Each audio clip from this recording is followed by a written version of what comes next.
Hi, I'm Dawud Agbere, and I'm at Fort Benning, Georgia. I'm going to sit down and talk to Chaplain Agbere today. He's the senior chaplain here at the Navy Center of Excellence in Fort Benning. We're going to hear a little bit about his story and hear what he has to say. So I hope you'll stay tuned and listen in on another episode of Chaplains and Chapels Drinking Coffee. This is Dawud Agbere. I'm at Fort Benning, Georgia, and we're at Main Post Chapel. And today I'm having coffee with Chaplain Agbere. So sir, thank you for being here today. I appreciate it. It's a pleasure, absolutely a pleasure. Good. And thank you for doing this. Just learning what you are doing really gives me hope for the COL. Well, good. I enjoy doing it. And it's helpful when I have people like you who are willing to help me. Absolutely. And drink coffee with you, right? Right. All right. So, because it is, of course, chaplains and chapels drinking coffee. Right. So now, for full disclosure, Chaplain Agbere, he's drinking tea. But that's okay, we'll let that go. Well, let me ask, where do you come from? Where does your family come from? All right, so I'm originally from Ghana, West Africa. Mm-hmm. So yes, moved here sometime 1995. Okay. When I moved to the U.S. from Ghana, West Africa. 1995, okay. So So what 26 years now. Okay. So was it an interesting story getting here, or just you decided to come to the United States? You know, I had the opportunity to come here and explore this great country. I won what we call the visa lottery. Okay. Yes, so I was actually, I just got out of college and processing to become a chaplain in the Ghanaian army. Okay. Then I won the visa lottery, and America was the great country everybody wants to go. The land of opportunity, right? Mm-hmm, right. I said, okay, let me also go and explore. So I came here exactly on 29th October 1995. 1995. I left my home country on 28th, 6 weeks after getting married. Flew here, arrived in New York. So did your wife come with you? No, she didn't come with me. Actually, I was here for 5 years before she joined me. 5 years? You know, all these, processes and anyway. So I landed here 29th. Very cold day, and coming from Africa where we don't mess with the cold. Right. Yeah, or cold doesn't mess with us. So it was an interesting day. Oh, I bet. Right. And a very fruitful journey so far. Well, good.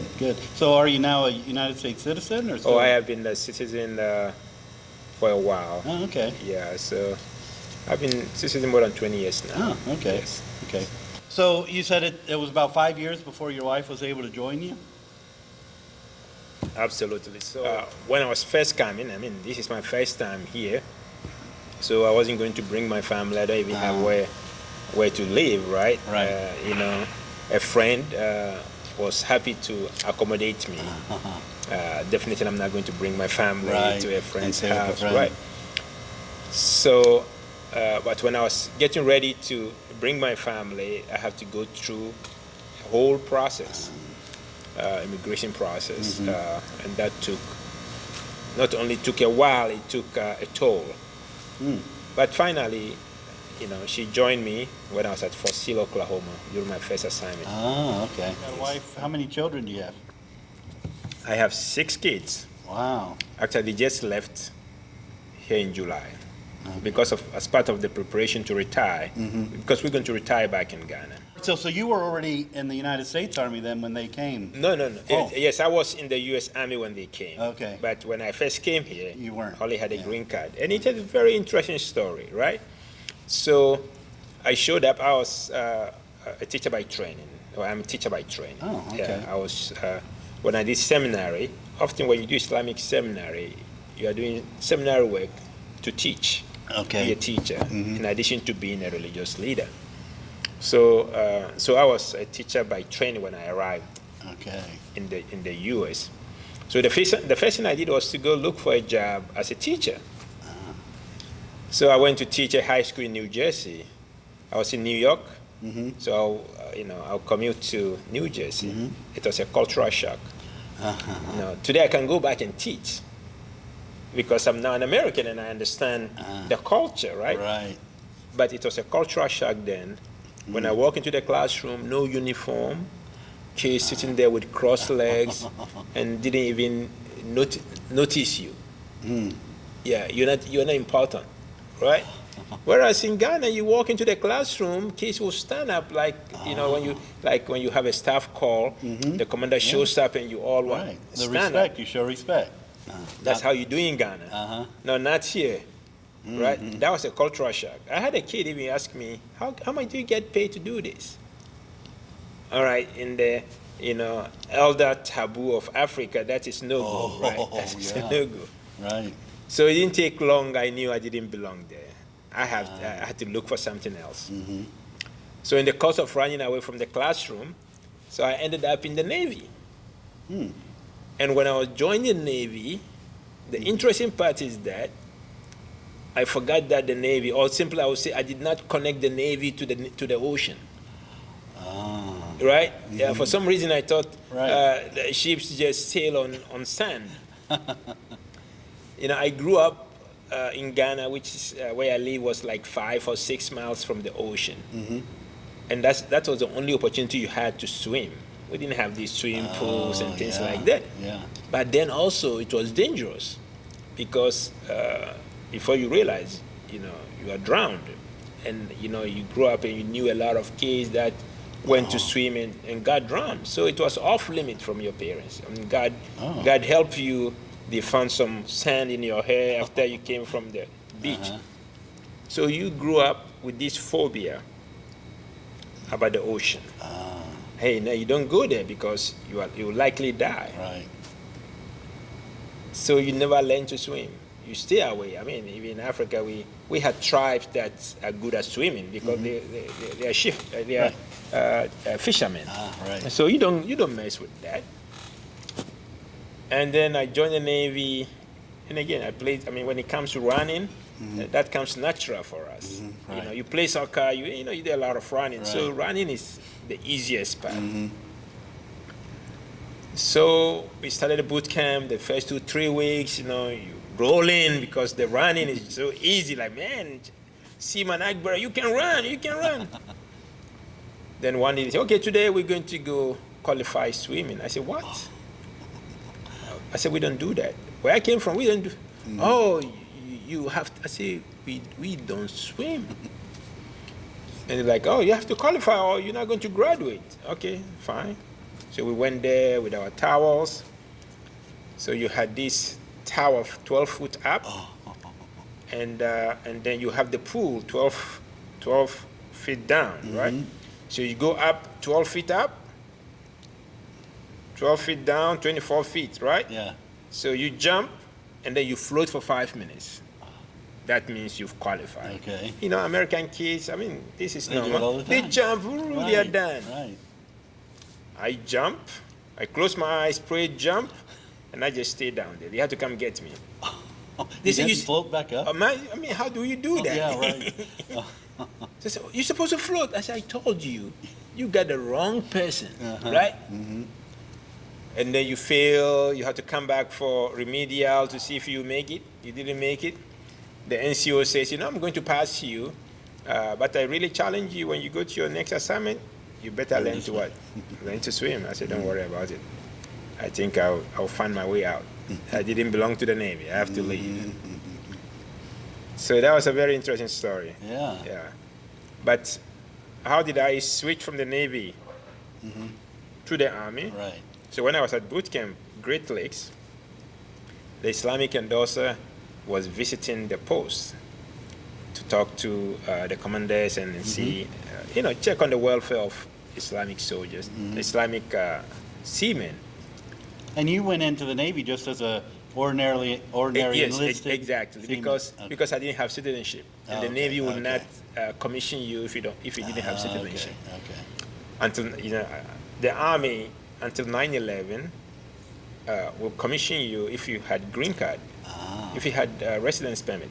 So, but special staff, doctors, chaplains, veterinarians, and all of these, and that's how they got a lot of the priests at that time. Right. Until 9/11 when that was closed. Anyway, so one day I was sitting in Islamic classes on Sunday, because Sunday is the day of worship. So I just go there to stay away from the barracks. Right. But I was a religious leader sitting back there. So they were having some discussions, questions, and the lay leaders who were running the classes were struggling with some of the questions. So I stood up and just clarified things here and there, provided some, textual evidence. And then when I sat down, I saw a gentleman ask me to come out. I followed him out, and he asked me where I was coming from, my background, and he blurted, "Brother, you need to be a chaplain." That was the endorser sitting there. Right. Coincidentally, the endorser was there that very day. Right. Absolutely. So that's how my journey began until I got into the Army. Right. Okay. So you were able to get out of the Navy then, I guess? Yeah, so I spent 1 year, 1 month, 15 days in the Navy. So when I reported to my ship, which is San Diego, California. Okay. Right. So funny, the day I checked, the day I signed in, the ship was just returning to shore that day. So it was on a Friday like today. So reported on my boat and made the EXO and just process. And funny, before they left the boat that night, because I was going to live on the boat, right?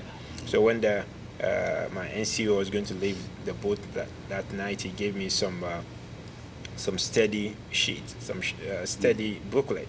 So you need to study this because Monday we're going to have a test before our command inspection.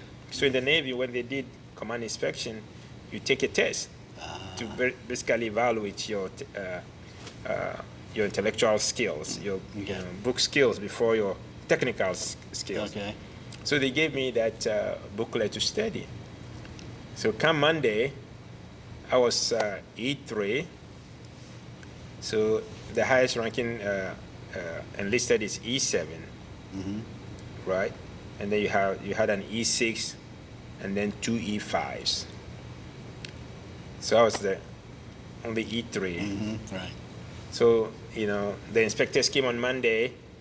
We took the test, and I scored highest. My very first day on the boat. Wow. So all of a sudden, they realized probably this guy did not belong here. That's another, immigrant who just showed up, didn't know what to do, and just joined us here. Anyway, so when it's time for me to apply for accessions into the Army, and I requested to be given conditional discharge. So the commanding officer was shocked. Said, "Man, if I'm qualified to be a chaplain," because he's seen some good work from me. Yeah. Right?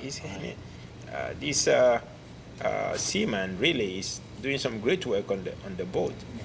So if he's qualified to be commissioned, why wouldn't the Navy commission? So when he inquired, the Navy says, "No, we cannot commission him because he's not a citizen." The Army says, "No, we will commission him." Right? Because he has resident permit. So the commander was shocked. The same U.S. military. Right. One will commission, one will not commission. So he said, "Seaman Agbere, I'm going to grant you conditional discharge. If the Army picks you up, I'll let you go." And lo and behold, the Army picked me up. And actually, he did my commissioning on the boat. Really? Yeah, he arranged for my commissioning on the boat. Oh, neat. And invited the media. So I still have a copy of that in my office. Oh, neat. Absolutely. So that's how my journey transpired. Okay, so when was that, then what year did you come So in the that Army? was 1997. Okay. Yeah, so I joined the Navy 1996. So I came here October 95. 6 months later, I joined the Navy. And then 1 year, 1 month, 15 days later, I joined the Army. Okay. Yeah. So then went to Chobik. Went to Chobik 97. Yeah. Then went into the reserves to complete my master's for 2 years. So, and then came back active September 24th, 1999. You know, funny, I was here at Fort Benning, I think July, August 97 doing my practicum, right? So I was a second lieutenant here at Fort Benning that time period. And then I was picked for active duty whilst I was doing my practicum here. So I left Fort Benning here as second lieutenant, right? And then reported September 24th to Fort Sill, Oklahoma, first lieutenant, chaplain. Then I returned back to Fort Benning 19 years later as the senior command chaplain, 06. Right. So that is why it's good to retire here. Yeah, right. You know, the journey began here. Started, right. And it's going to end here, Yeah, God that's willing. it. So when do you retire? Next year. Ah, okay. Yes, next year. Wow. Well, that's neat. Hopefully, if I'm alive. Yes. We want to serve the army. I want to continue to serve the army in a different capacity in Ghana, where, you know, the army has been very generous to us, provided me a lot of skills, a lot of knowledge set, and all of that. So I'm going to take it and share it with people who didn't have that opportunity. So in that way, I'm still serving the army, Right. because I will always tell them where I got those skills from. So God willing, next year when I retire, I'm settling back in Ghana to engage in a lot of non-profit work and see how best, again, whatever we have enjoyed here, whatever we have gained here, to share with the less privileged. That's neat. That is my way of continue to serve the army. Right. That's neat. And then whenever one day any chaplain shows up in Ghana, I'm in the capital. I can assist. Recently, you were involved with immigrants from Afghanistan. Is that right? Right. So I was tapped to just basically provide some SME oversight on some of the activities there, especially on the chaplain side of the house. So I went to Fort Lee, and then after Fort Lee, I also was invited to Fort Bliss. Right. So Fort Lee, they were the first to start receiving immigrants before the pull out. Right. Okay. So initially it was very Smooth. steady, smooth, Right. because again there was no any agency to move the people out. So that was very easy to manage comparatively today compared to what later transpired after the pullout. So Fort Lee, we had IAG hotel, and so everything looks so perfect. It's very so beautiful. But then when things got rough and we had to expedite this thing, so what Fort Bliss had was a much difficult situation than what Fort Lee had.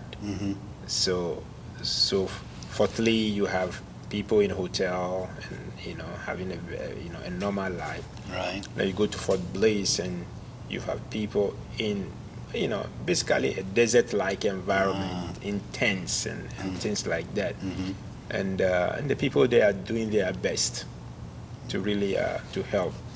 So all I did was just as an outsider to see what is going on, and then to provide some tidbits, some advice here and there, how to make things better. Again, my goal when I go there is to see, okay, what's the strategic goal of what we do? Because often we just look at the operational and the tactical, right? So just imagine people from that world who often view us here in America as anti-religion, anti-Islam, and all of those things, right?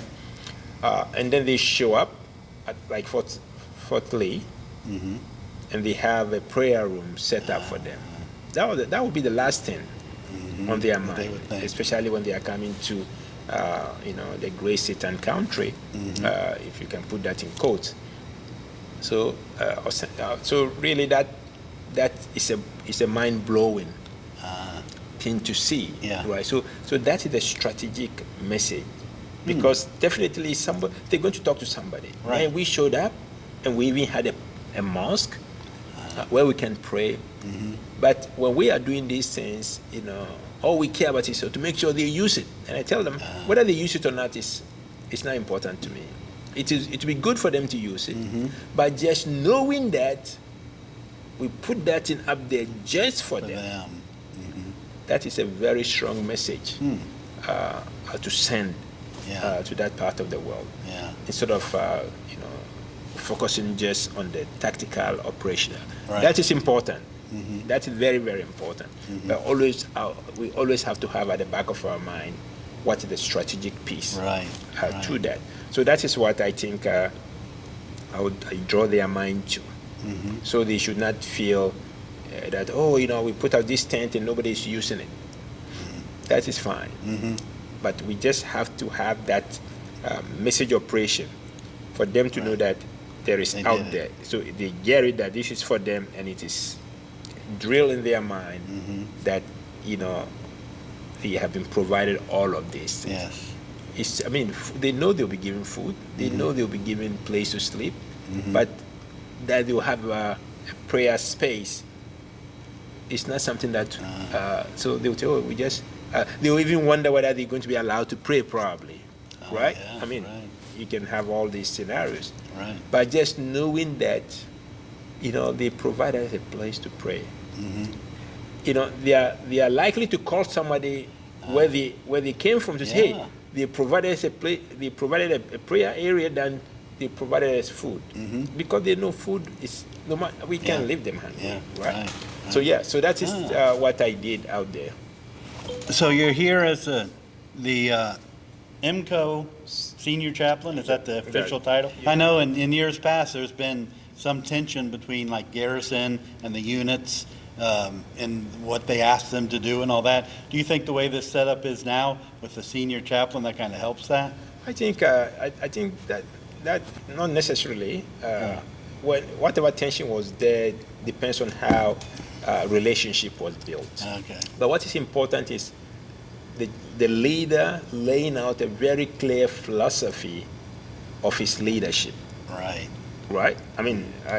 Any chaplain who comes here, they will in process with me, for instance, and I lay out my philosophy to them, which I call excellence. And for me, what is excellence? I don't leave that to them to define. I define my concept of excellence. I tell them, for instance, first, I want you to lead ethically. Good. As chaplains, we are in the business of character. If we fail in that department, we have nothing else to offer. That's right. So that is number one. Number two, I say, I want you to steward efficiently. That means take care of the resources, take care of your 56 mic, but most importantly, take care of yourself and your family. Because if you don't get that right, everything else is going to go haywire. Right? The third thing I tell you, I say, I want you to minister effectively. Ours is a calling. And because it's a calling, you definitely want to make sure that whatever you do, there is a sense of purpose behind it. You just don't preach for the sake of preaching.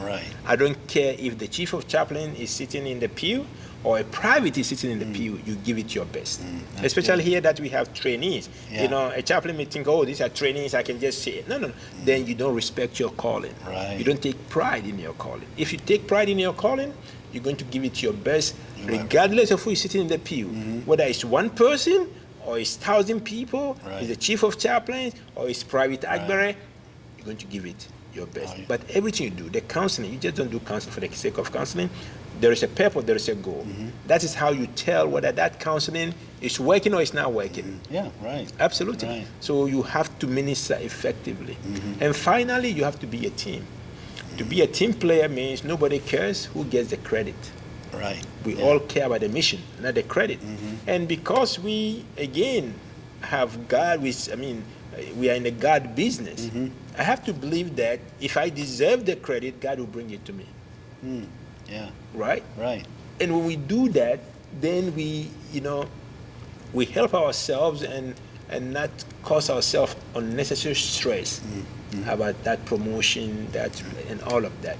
If I deserve the promotion, God will bring it to me. Sure. And again, sometimes I may think that because I was passed over for promotion, then something is not right.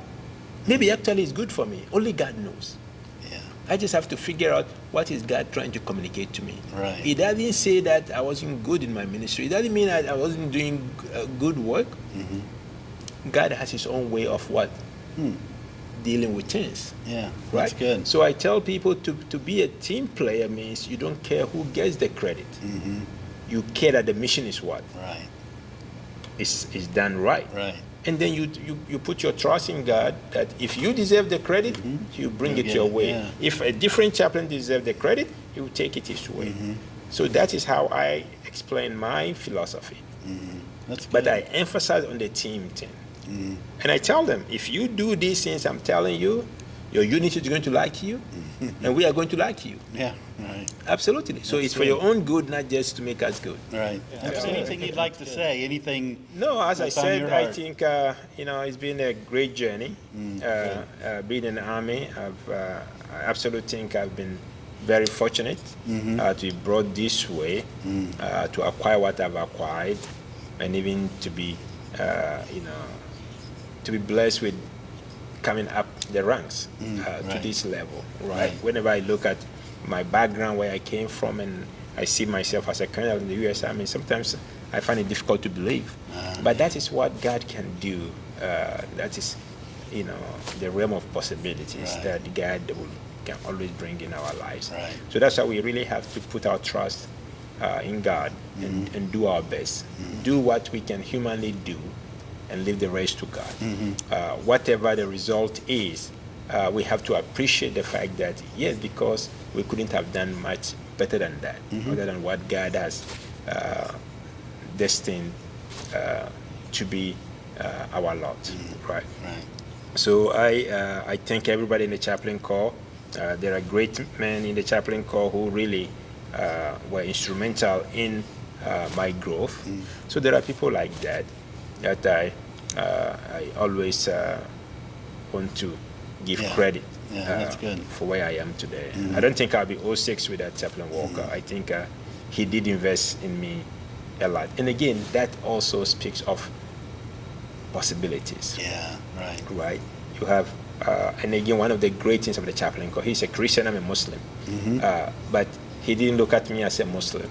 He looked at me as a human being. Right. That I want to make a difference in his life. That's good. And so this is the great things about the Chaplain Corps, because the Chaplain Corps is about human possibilities. Right. We do have our theological differences, but at the end of the day, what matters is our common humanity. Yes. And making sure we want to treat others just like we want to be treated ourselves. That's good. And that's a golden rule, and it's applicable to all the religions. That's good. Well, I want to thank you for taking time It's a to sit down pleasure. with me. Absolutely. It's been a joy getting to know you Absolutely. a little bit more, and then being able to share your story a little bit with others. Absolutely. And I thank you for tuning in to Chaplains and Chapels Drinking Coffee. I hope that you'll tune in again for the next episode. I am Chaplain Agbere, and this is Chaplains and Chapels Drinking Coffee, even though I am drinking my tea.